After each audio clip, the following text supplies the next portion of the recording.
Welcome and thank you for joining us today for the Strategic Account Management Association's webinar series. My name is Dave Schweizer, Assistant Director of Knowledge and Training here at SAMA, and I'm pleased to be your host. SAMA is a global knowledge sharing and networking organization devoted to developing, promoting, and advancing B2B strategic customer-supplier value, collaboration, and learning. SAMA's ongoing webinar series is designed to bring you understanding, insights, and fresh ideas on topics that are relevant to strategic account managers and organizations. Today's webinar is Engaging the Customer, and it is the second in the three-part series entitled Strategic Customer Engagement Now. And I'm very excited to introduce our two speakers today. We have Phil Serland, who serves as the CEO of the Summit Group, and Shaquille Barmel, who is Partner and Senior VP with the Summit Group. Gentlemen, please take it away. Dave, thank you. Thank you, and I just appreciate all the help on all three of these, and welcome back to those of you who were with us last week. And if there's some new people there, welcome aboard, and I hope you can catch our session that we did last week. As Dave mentioned, we're kind of doing a trilogy here. The first one was engaging self. The second today is engaging the customer, and then next week, Shaquille and another colleague at the Summit Group, Kirk Dittmar, will be doing one on engaging the toughest customer, which is your own company. So today we're going to touch on 4 topics under engaging customers now in kind of reality. We're going to give you some update on what we hear customers seeking now and update on the research that we've been doing for the last 10 years and bring it up to date now as we move through this new reality. Then given that, we're going to talk about what I call the big shifts. How do we rethink ourselves in the world of strategic account management? And we're going to talk about some emerging mindsets and skill sets that can distinguish how we show up.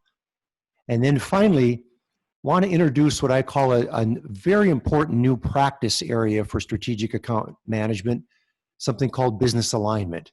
And I'll walk you through just what that looks like. So there's our topics for today. And Dave, as we did last week, we'll pause as we go through these and look for questions. So if you could just feed those to us as they come in. And if there's any questions, please put those in the chat box if you would. So Shaquille, good morning to you. Let's have some fun. Absolutely, ready to go.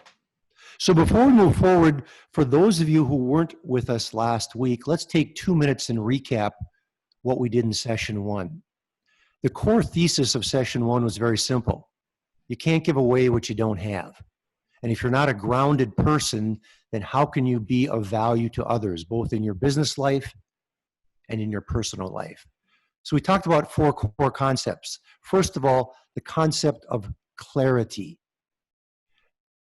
The future will punish certainty and reward clarity. It never has been more important to see things as they are, not as we want them to be radically clear, both in business and in life.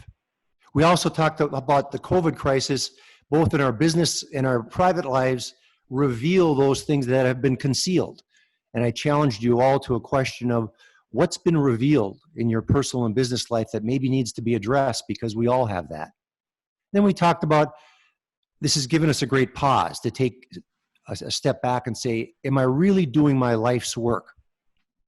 We talked about the difference between hard work, those positions that just don't fit, to right work, to is this my life's work? Is this something that I'm passionate about? Then expectations, both on the customer and the company. We talked about one of the great damagers of relationships are what we call violation of unarticulated expectations. When you cross over a line with other people, but sometimes you just don't know it. And then we talked about some personal practices to fortify yourself on a personal level, to take time for silence each day. And also be a learner, not a knower. We talked about learners are the ones, it's the curious that will inherit the future, where those who are wedded to their point of view will inherit the past. To redeem time, to come out of COVID better, and to take care of yourself. And then we left you with 4 design tools. An action plan, this whole notion of surrounding yourself with nutritious relationships, fewer and deeper, having a personal board of directors, and an action funnel. So just to remind you, maybe 2 of those key tools, the first one was as we bite off the future is to take it in bite-sized pieces and look maybe at just roughly 3 months and ask yourself, what's working? Where do I need to improve? What do I need to stop doing? And what don't I want, both in my career and in my personal life? A very simple navigational tool for turbulent times. And then coming from our partner, Dr. Paul Stoltz, the action funnel, which really codifies over 40 years of resiliency research that says, as we face all of the adversities that are in front of us, to ask 4 questions.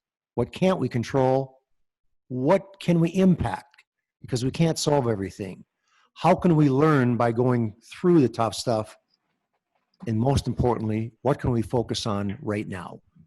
What is in our sphere of influence? So Shaquille, anything else you want to highlight from last week's session before we move forward? No, I think you covered it really, really well, Phil. I'm just excited to move from the self to the customer now. So as we now talk about engaging the customer in a new and different way, the thesis I bring you this morning is this: never has SAM mattered more. You are, in essence, the CEO of the relationship between your company's most important customers. You're the docking station between the customer and your company. And if you've been with me before, I've talked about one of the highest values of SAM is as a source of navigation for your own company. So it's about how you bring that voice of your customer inside your own company. Now, as we've been working with customers, one of the greatest gifts you can bring people now is to bring order to chaos. And one of the models that McKinsey has put out is what they call the 5 horizons. In the spirit of simplicity, we've really codified it into the 4, because it's important not to try to solve things necessarily, but help customers frame all that's coming at them. And so we've looked at this COVID as we're moving through COVID. The first phase is to resolve what's in front of you. What are the issues, and what are the issues your customers have immediately that need resolution and problems that need fixing? Then resilience. How do you help your customer get back to cash flow and deal with the broader issues related to the virus? Then finally, how do you get them back to a positive cash flow scenario? And then fourth and finally, help them reimagine their business. Why does this matter? Because I believe now is the time to move from being a trusted advisor to now being the trusted strategist. Because what customers are looking for is direction, a roadmap through complexity. And that can be one of the highest order values that a SAM can bring. So with that, let's go to the research and let's talk about what we're seeing now and hearing of what customers value during these times. With that, Shaquille, I'll turn it over to you. Thank you very much, Phil. I'd like to start with a bit of a story here. About maybe 18 years ago, I was working for a large transportation company, and I was asked to help do some research to develop a new strategy for our company to be much more responsive to customers' changing needs. So as part of this project, I set up a number of interviews with strategic account managers at the organization. And I was warned by somebody in the marketing department to, hear out the strategic account managers, but just take what they say with a grain of salt, because sometimes they ask for more than the company is capable of delivering, or sometimes they're trying to satisfy customer needs that they shouldn't be satisfying. So I heard her, I heard the individual, but coming from a sales background myself, I had a lot of respect for the perspective that the national account managers brought forward. So we had the interview, got some insights, got some ideas, made some notes, and then embarked on a customer research exercise. The type of thing you do, you surveys, you do phone calls. We interviewed about 750 customers and spent several $100,000s doing so with a market research firm. At the end of it all, we came out with probably about 4 or 5 key insights to drive the evolution of our company to be more customer responsive. And guess what? Those 4 or 5 insights were very similar to what that strategic account manager told me on day 1 of this whole project. He had the insights. And so just want to take this moment to make sure that the SAMs on this call recognize the value you bring by being out front, by seeing what you see in the marketplace, by experiencing the best that your company has to offer and bring forward. And that's what customers seek. They always have sought. The differentiated SAMs are the ones that have brought insights, hindsights, and foresights to customers. And this is more important now than ever before because there is so much uncertainty.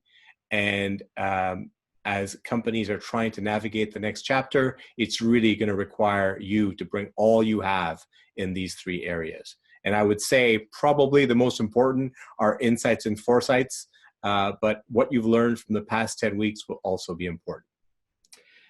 So just to talk about what customers are seeking now. First of all, alignment. Aligning what your company can offer to the future of your customer. Fortifying their business model has to be your first priority. If not you in the organization, who else is it going to be focused on the customer's business model? The next is to always be bringing forward relevant insights, to know what matters to them and bring them insights of what you're seeing is working in other places. Structured problem solving, the ability to ask the right set of questions, to help discover root causes, to help your customers identify what the real problems are, to help them be a partner with them in managing their cost structure, to reducing their costs is going to be very important. And then bringing them insights and facilitating questions that drive what's changing for their customers. We always talk about third box thinking. Phil will touch into it a little bit more later. But the idea is to understand how is your customer's needs changing right now and helping your customer wrestle with that. Being clear, concise. Your customers are very busy now more than ever. Being concise and cutting to the chase is really critical because stealing time is a moral theft. And then, of course, relational alignment, bringing the experts in your organization, throughout the organization, to the specific issues that matter most to your customers' care abouts. And as one of our clients has said very clearly to Phil in the last several weeks, he said, you know, we're going to remember those SAMs that tried to sell to us and those that tried to help us. And we'll carry that memory for a long time. So you want to be the ones that are there to help your customers. Let's talk. Yes, Phil, go ahead. Just 2 simple things. Yeah. Never forget that one of the greatest values you have is you see more thems than they do. You and your company are working with all kinds of different companies. And remember, your customer only knows one company, their own. So the greatest value you bring is that panorama of insights that you have because you work with more companies than they do. And then secondly, I just want to highlight this beautiful word, fortify, because I think it's probably the best word to describe the next generation of strategic account management. To protect and strengthen. The thesis today, how can you align your company to protect and strengthen your customer's business model, thereby protecting your own? Shaquille? Yeah, thank you. Thank you, Phil. So we're going to talk a bit now about the shifts that are happening. Everything's changing around us. What are the shifts for the strategic account management profession? Phil touched on it earlier a little bit, but the idea is to shift from this mindset of business development to shift from a mindset of expanding the pie and moving to a mindset of business continuity. How do you help your customers continue? Now, that continuity can include growth. There's no doubt about it. By helping them continue and helping them position themselves for a more successful future, a growing future, that will grow you. But the focus is on their growth to result in your growth. And that is a key focus transition that you have to be making from business development to business continuity. Grow them to grow you. The next is the idea of being a trusted advisor, is something we've talked about for years. I used to love the idea in the story that you are a trusted advisor if your phone number shows up on your customer's phone and they're eager to talk to you because you always bring them some advice. Still important, but you've got to take it up to a whole other level, which is now being a trusted strategist, having the business acumen and having the ability to integrate knowledge and be exposed to ideas both from other customers as well as from your readings and your listening to podcasts, from being out there catching signals in the marketplace to bring them support as they strategize their path forward. So moving from being a trusted advisor to a trusted strategist. Some of the big shifts ahead of you. There's 3 big shifts happening right now. First of all is the reset of receptivity. I'll talk to you about that in a minute. Reprioritization of customers, thinking about your customer opportunities differently. And then finally, the realignment of relevant relationships, because things have changed out there. So your relationships have likely changed as well. So let's dive into the first one, which is the reset of receptivity. Your customers are looking for something different now, where it might have been challenging to get time, to get them to pay attention before. That challenge still exists, but they're in a position where they're seeking now. They're looking for help. So you want to capture this moment.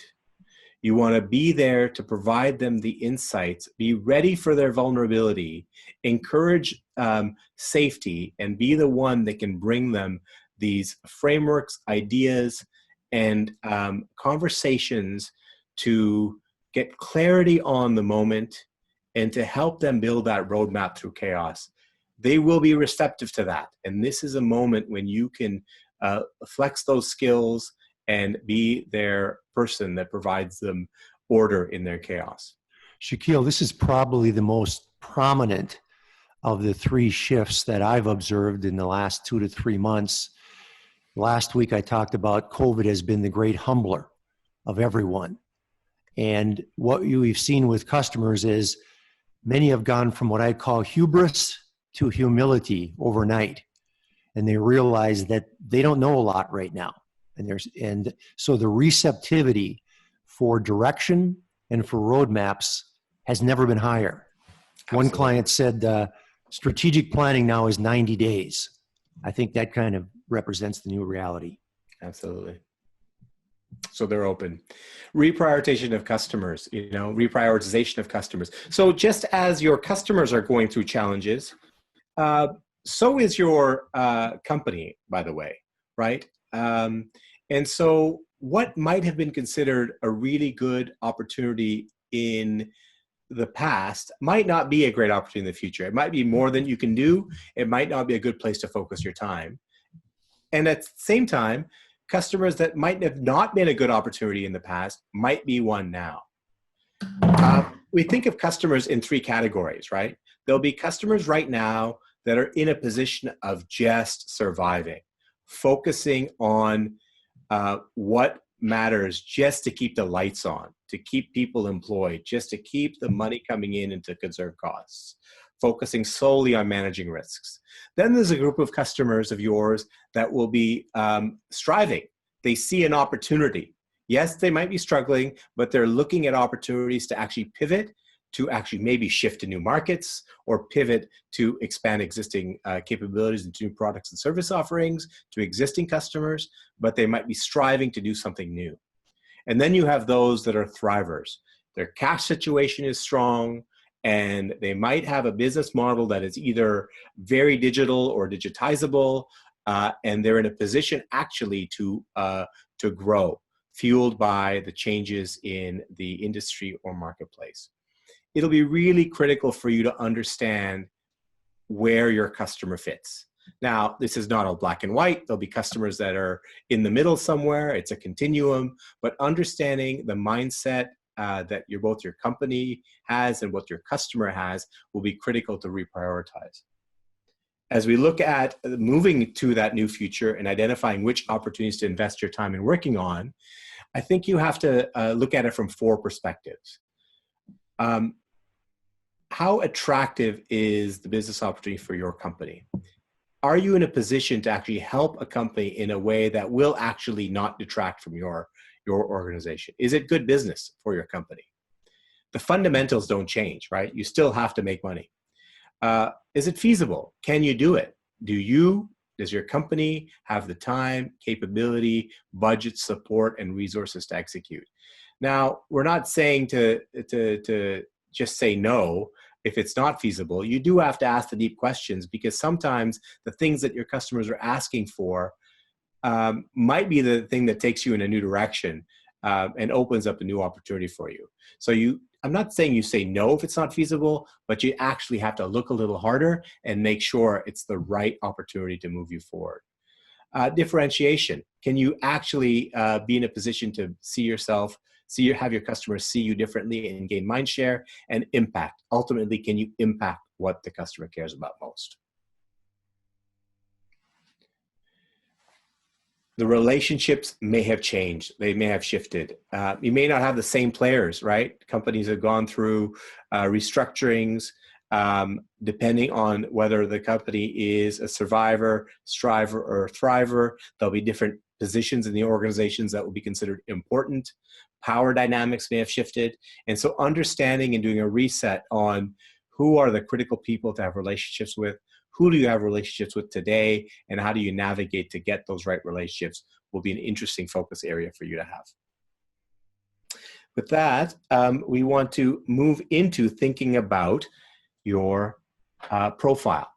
We've talked a lot over the years about how, for a SAM to be successful, they have to have the right combinations of mindset, i.e. attitude, how you look at the world, skill set, what are the set of acumens you bring to the table, and experience set. What are the set of perspectives you bring from all the things you've done, from all the industries you've worked with, from all the functions you've worked with, and what are the capabilities you bring from that? The right SAM has the combination of skill set, mindset, and experience set.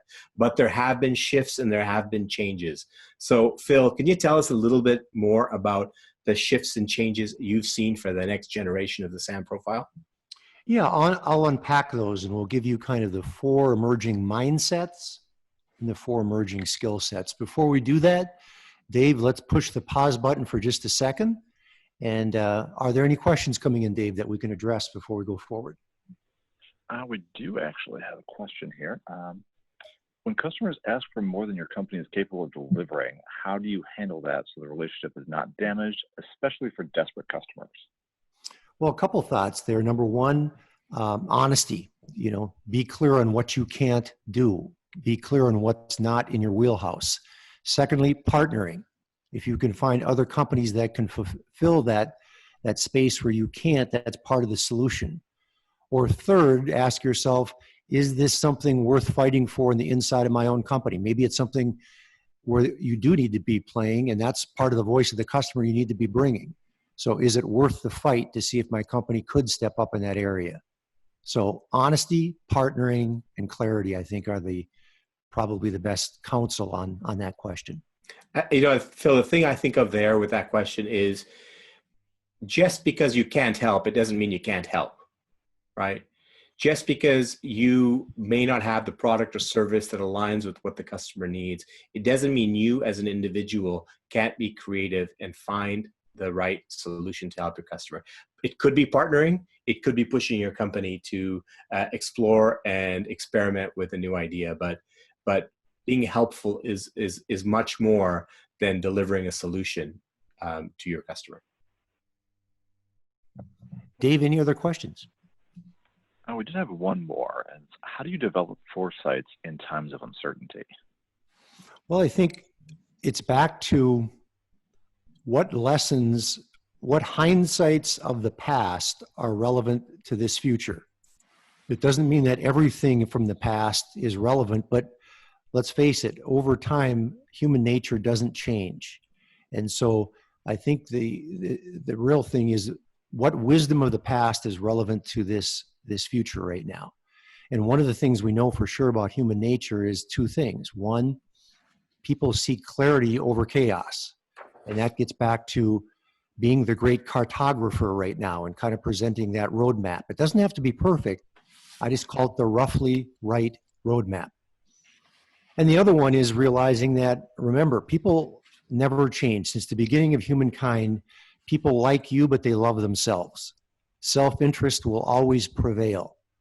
And what strategic selling and SAM is all about is aligning your company to the self-interest of your customer. So some things don't change over time, and I think that's what you need to look at right now is, the basics of human nature. Phil, I can't resist offering a view here because I just finished a conversation this weekend with a professional futurist. It's a real field. And 3 simple tips that this futurist gave me. The first one is always be looking for signals. Talk to who you can talk to across industries, across functions, read, search the internet, capture signals of what is changing out there. Number 2 is for those signals that you're capturing, actually go through a process of thinking about, so what is the implication of that signal to our company and our customer? Third is develop 2 or 3 options or scenarios for each of those implications. A good, better, best, a worse, good, better, whatever it may be, but think of 2 or 3 scenarios if one implication doesn't turn into another implication. And it allows you to actually think more open-mindedly about options. Again, as Phil said earlier, it's not about certainty, it's about clarity on what are the possibilities of things that can go wrong. There are no answers. Phil, back to you. Let's talk about the next generation of strategic account management. I've said in life, along the road of life, we're given spaces to occupy. And this is a moment where, as a SAM or being in strategic account management, it's time to fully occupy the space that you've been given because it's an extraordinary one. As we talked about last week, as we hopefully can revive this global economy, it's going to be the alignment between the major corporations on the planet. And that sounds a lot like strategic account management. So it's time to think differently about yourself. You can only be as big as how you view yourself. And so I'll give you kind of 4 framers to think about yourself differently. Number 1, be the great listener. Strategic account management is about listening without solving. Remember, it's that suspending solving as long as we can, because the minute we begin to solve, we quit listening. It's easy to say, it's difficult to do, because we are all solvaholics, and we can't wait to solve and fix and impress people with our brilliance. But true intellectual and emotional maturity is the ability to listen longer, to listen deeply, and to listen more intently. There's a difference between listening and paying attention. Listening is listening for what they're saying. Paying attention is paying attention to what they're not saying, and maybe some of the blind spots that they may have, or maybe an area that they don't even know that they don't even know. And that gets into those hindsights and foresights and insights that Shaquille just talked about. Secondly, to be the great reductionist, to take complexity and make it simple, but not simplistic. This is one of the great new muscles to build mentally right now, is to be the simplifier, but not to dummy things down, but to boil things down so they're understandable. For example, that opening framework I gave you, that 4-piece framework, that's a great example of taking the chaos of COVID and breaking it down into something you can get your head around. Third is then to be the great explainer, to bring clarity to complexity, to be able to articulate things and be the storyteller. And finally, the aligner, because as I've said before, I think the new definition of SAM is aligning the assets and capabilities of your company to the most critical needs of the continuity of your customer's business model. You can't say it any easier than that. That is what SAM is about right now, as we've talked about this shift from business development mindset to business continuity. So in these emerging mindsets, let's break it down. There seems to be 4 that customers are attracted to right now. The first is radical clarity. Realism is the new optimism. It's about seeing things as they are, not how we wish they would be. Secondly, it's that structured listening that I mentioned earlier. It's listening intently and in a structured way for what's being said and not being said. Third is problem solving. But once again, really honing your skills of root cause analysis and solving to the why, not solving to the what. And in a few minutes, I'll give you a simple template to kind of unpack that. And the fourth is a mindset that was actually codified by our business partner, Consalia in London. I love the term that Phil Squire uses, tactful audacity. And what I mean by that is to be audacious enough to bring your customer a huge perspective of what's possible in the future. It's the ability to be audacious without being arrogant, to bring a perspective that the customer can't see without you. Because right now they can't go to a place that they can't see. And your job is to show them the art of the possible. To not speak in hyperbole, but at the same time, to provoke them, to protect them. Because the worst thing you can do right now is often collude with a customer. Remember, we talked about those 3 archetypes, survivors, thrivers, and strivers? There's some companies right now that are just trying to cling to the present. And if you collude in that, that's not being helpful. Skill sets. This whole notion of being comfortable in your own skin. Situational confidence and competence, especially on the inside of your own company. If you've been with us, we've always talked about a Swedish metaphor, putting the fish on the table. What that means is when you put a fish under the table, it smells. The key in life is to, whatever the issues are, even if they're tough issues, to put those fish on the table and deal with them and not put them under the table of life. So it's this whole issue of having the confidence and the competence, especially on the inside, to speak truth to power. And that truth is the voice of your customer. Number 2 is relevant, and the key word is relevant thought leadership. No time for theories. It's customers want to know, what should I be thinking about next and what's working right now? Now, what we're seeing smart companies do as they benchmark against their post-COVID consumer and saying, where are they going, is not just looking at their own industry, but looking at other industries, looking beyond just their swim lanes. The third one is an important one. It's not about you. One of the greatest roles a SAM can be is to have what I call expertise. Be the expert in your company's experts. As you're working with your customer, let's say you have 3 or 4 major initiatives. The question is, who are the best experts in my own company that I can hardwire into this relationship?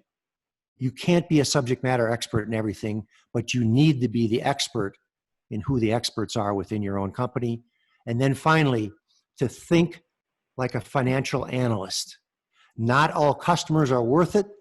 Not all opportunities are worth pursuing, as Shaquille just talked about.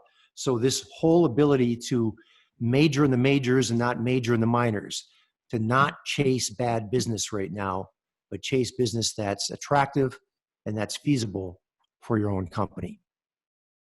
So we see just in the last 3 to 4 months that these are the skill sets and the mindsets that are really distinguishing those SAMs that are occupying the space. Shaquille, anything you'd add to that?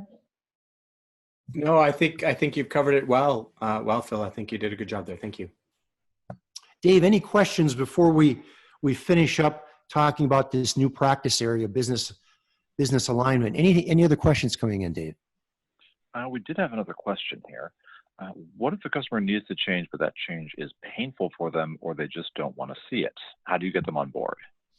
The way you do that is show them what's working in other places. I've often kiddingly said, you can't come in and tell your customer that their baby's ugly, but you can show them a prettier baby. And part of being tactfully audacious is to simply show what's working in other places. Because remember, people don't change until they see a logic that overwhelms their nostalgia. Now, all of us are very nostalgic these days, kind of dreaming of what we used to do in the old days, which was last year. And so nostalgia is not good or bad, it's normal. But the way that you overwhelm that is by showing them what is working in other places. And as I said, it doesn't even have to be in your industry, because consumers now, I think through COVID, have reshaped a lot of their preferences. And companies like Amazon and Apple and a lot of the online retailers have reformed, not just in our personal life, but what we expect in our business life. So the simple answer, Dave, is show them what's working somewhere else. One other quick thought here is that a very powerful way to lead your customer along is what we call powerful questions.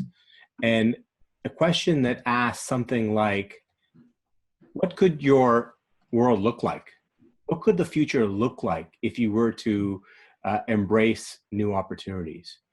Paint a picture for the customer of a future that is exciting, that is vibrant, that will require them to actually double down and do some hard work and creativity, but focus it on the future and what the opportunity is ahead.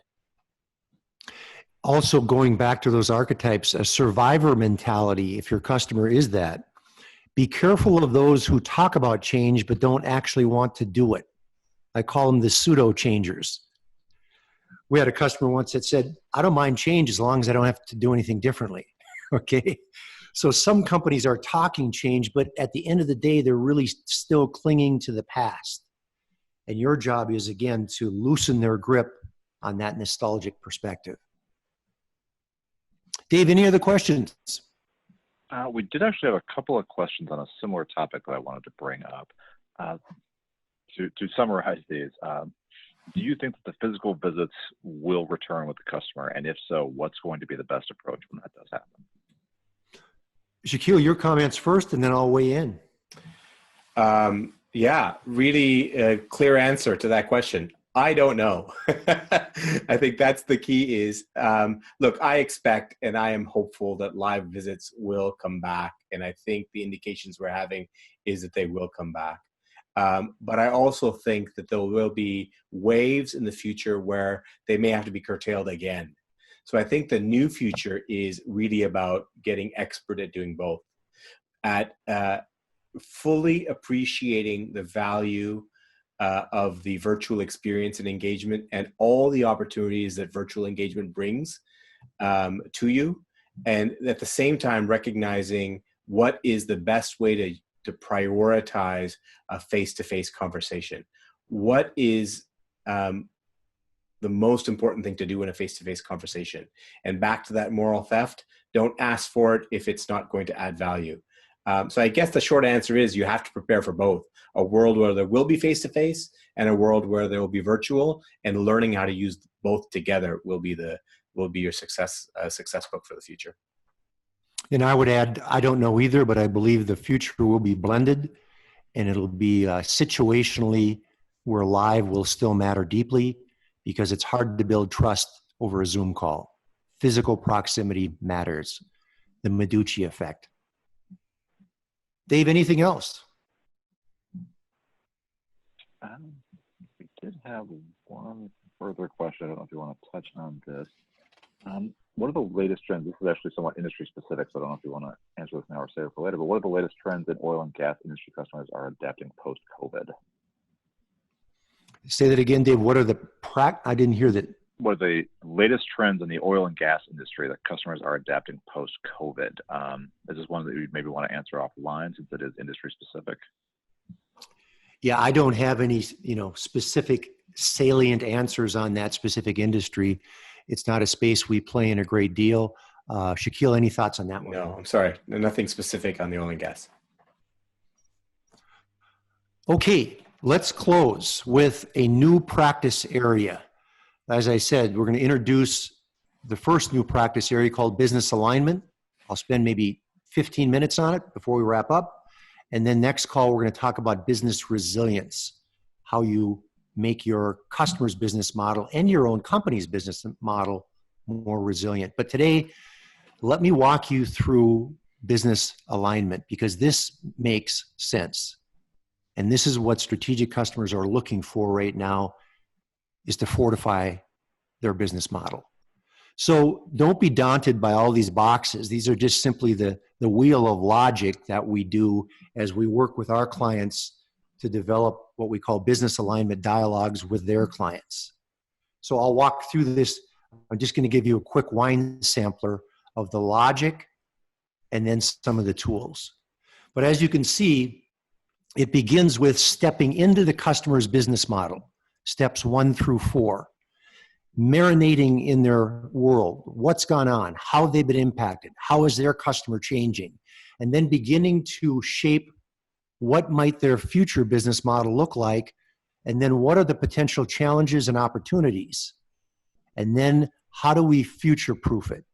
So phase 1, and this may, when we do this over usually 3 or 4 days. The first 1 or 2 days is simply stepping into the skin of the customer and looking at their world. Now, where do you begin? We begin with looking at what we call their business compass. Now, this is a tool we've developed because here's what's ironic. Every time you talk to a customer, you say, well, we're different. We're so different. Well, the truth is, they're not.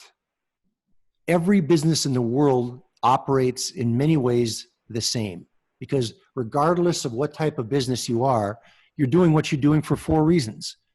Expand your market, build your brand, and differentiate yourself from competition. Number 2, you have talent issues, people and talent issues. 3rd is financial and risk. And 4th is just general operations and quality issues. I don't care what industry you're in, large, medium, or small, businesses do what they do for 4 reasons.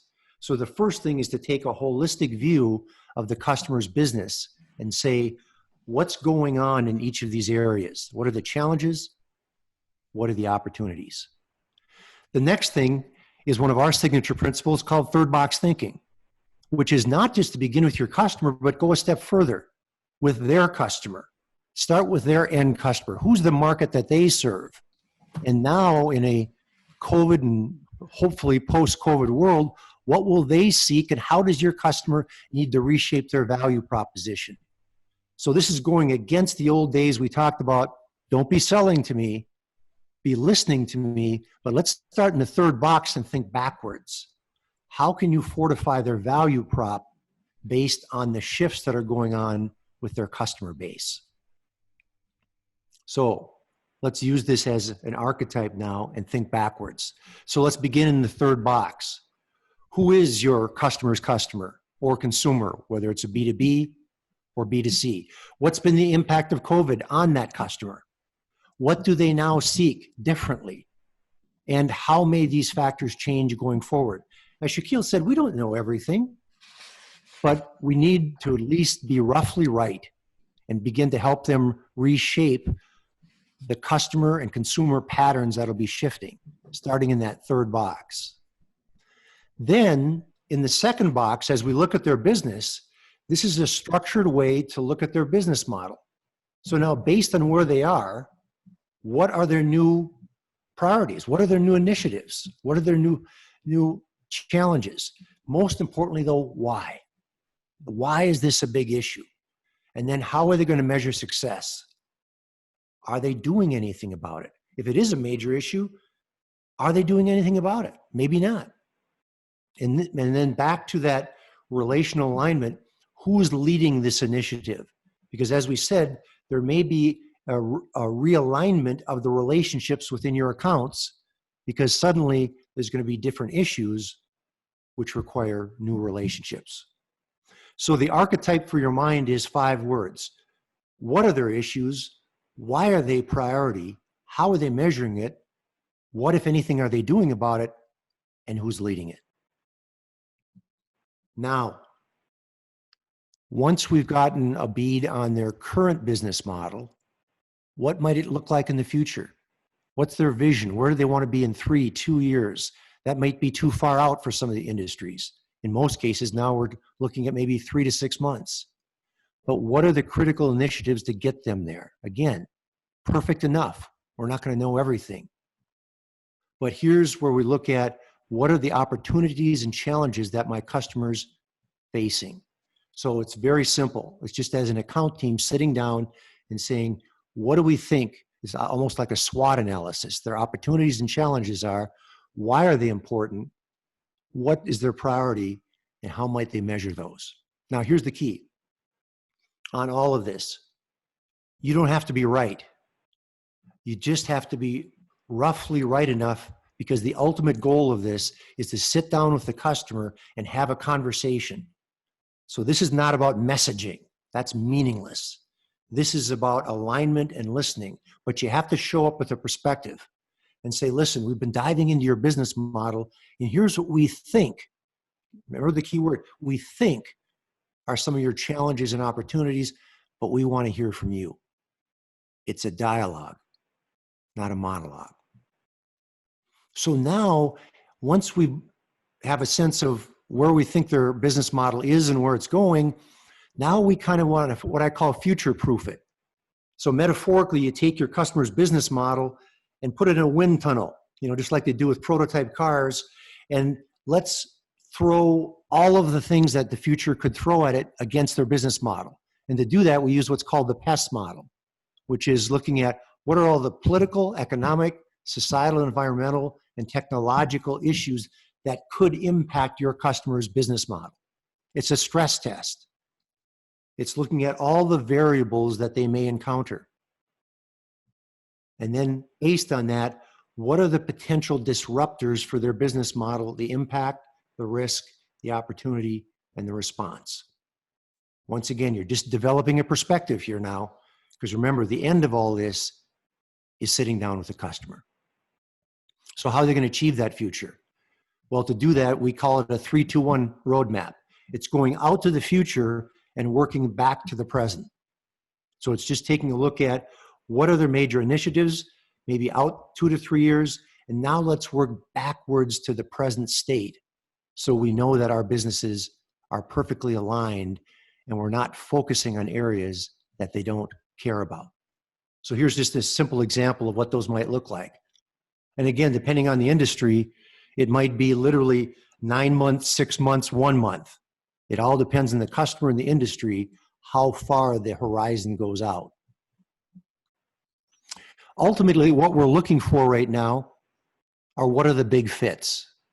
And the big fits are simply, what are the new business fits between my company and my customers' major initiatives? And when we look at big fits, they have 3 characteristics. Number 1, it's high impact to the customer. Again, it's a mission critical business continuity issue. Number 2, it's feasible for your company to address it. As someone mentioned earlier, you can't solve everything. Maybe there's some areas that aren't in your wheelhouse. And third, it's good, profitable business for your company, because your job is to keep your own company healthy. So this is that whole balance, again, of being a realistic business person and balancing the needs of your customer with the needs of your own company. And we call those finding the big fits. So what we do with SAMs and NAMs and GAMs is to say, given your account, don't focus on more than 3 right now. Given where your customer's at, what are those 2 or 3 big fits? What could you bring? And then based on that, who on the customer side and on your side are the lead people? What are the next steps and how we're going to measure it? You can't make it any simpler than that. And remember, we're going to go now sit down with the customer and validate that these are the right big fits. But customers value when you show up with a perspective. Solutions, stakeholder engagement. This is just what Shaquille talked about earlier, is there's going to be a realignment of relationships. So based on the big fits, then who are the new decision influencers from low to high? And how is their level of commitment? And it's commitment to your company. Now, I'm not talking about whether they like you or not, because rapport is not commitment. People may like you, but as I said earlier, they love themselves. What we care about is whoever that stakeholder is on this grid, are they committed based on past actions to your company? And this is where, again, optimism can be dangerous. This is about being radically realistic. And now from here, we create what we call the value hypothesis. It sounds like a complex term, but it's just basically, what's your perspective? Because what it's about is going to section 10, which is sitting down with the customer, either live or mostly now virtually, and saying, listen, we've just spent a number of days wrapping our minds around your business. We think that these are your challenges. We believe this is where we can help you, but we want to have a conversation around it.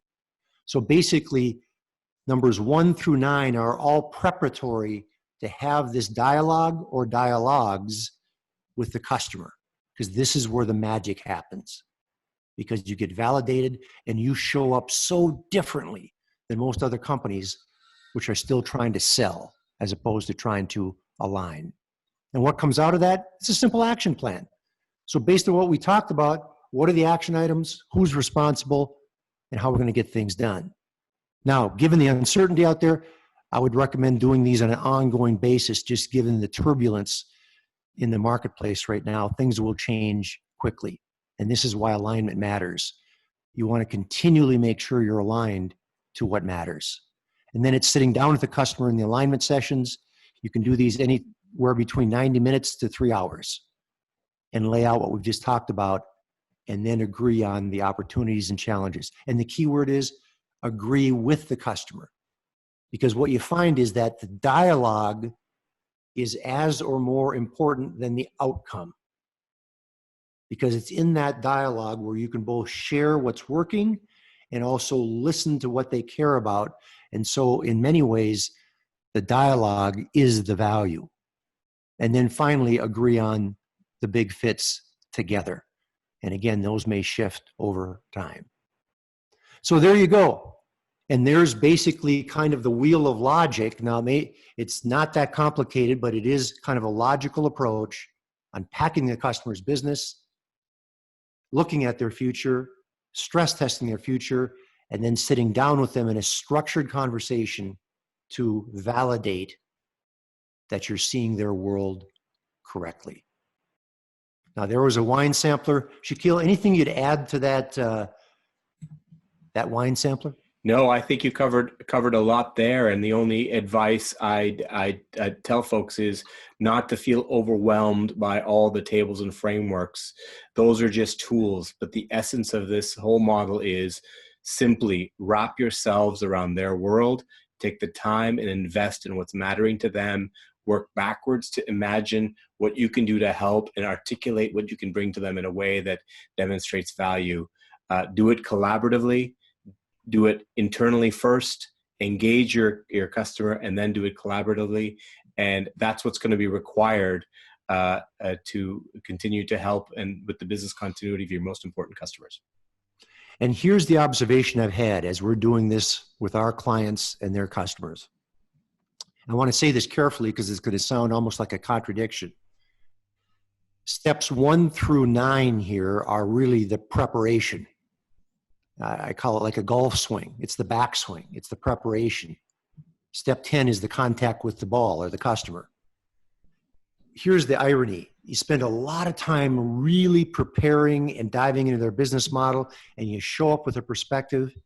And sometimes those fits that you think are the big ones, in that dialogue you find out aren't the big ones. So you have to be both prepared, but also prepare to pivot. Because the value of this, it's not about being right. It's about walking out of those dialogues with utter clarity on what matters. So it's this balance of preparation with pivoting. I hope that makes sense, but it's kind of holding both of those things equally in your mind is not to come in and say, listen, we've just spent all this time preparing and then not listen. Did that make sense, Shaquille? Yep, that made sense to me. Dave, any questions before we wrap up? And we'll talk just a little bit about next week, but any questions coming in before we wrap it up? We do actually have a question here regarding the business alignment model. Someone has asked, how long does it take to go through those first 3 modules to prepare for the customer meeting? You know, it depends on the size and complexity of the customer, but what we've been doing as we look at these 4 modules is we've been breaking them up because we're obviously doing them virtually. And so really to get through 1 through 9 and to do it well as a team and do it with good rigor and discipline, it generally takes about 8 to 9 work hours. Now we divide those up into generally about 3-hour segments because you can only keep people engaged for about 3 hours on a virtual session. But it's like a business workout session. And you bring your whole team and you go through kind of a structured workout. But, I would say 8 to 9 work hours to bring you up to being ready to talk with a customer. Any other questions, Dave? We do have one more here. This is the 4 common elements of what all businesses do: brand, personnel, finance, so risk, operations. What is your guidance on bringing these people together at the same time or in the same meeting in the business alignment process? Yeah, remember, that's where I said sometimes it's a great big dialogue where you bring a group together, and other times you may break it into pieces functionally. And generally what we find is be careful if you to try to solve too many things in one meeting. And if you bring too many broad stakeholders together, you can be wide, but you can't go deep. So often step 10, these alignment sessions are a series of conversations, not just one big executive conversation. And a lot of that has to do with the culture of your customer. Sometimes it makes sense to have a great big executive to executive session and start there. Other times it makes a lot more sense to break it into maybe 4 or 5 functional areas. And that just has to do with the nature and culture of your customer. And who gets to call that shot? The SAM, because you're the CEO of the relationship. Other questions, Dave? Yes, we do have one more. Would you recommend using a neutral moderator to run these sessions versus a stakeholder from either side? We believe in neutral moderators because that's what we do, but not just because of that, because we can do 3 things. Number 1, we can keep the sessions on track.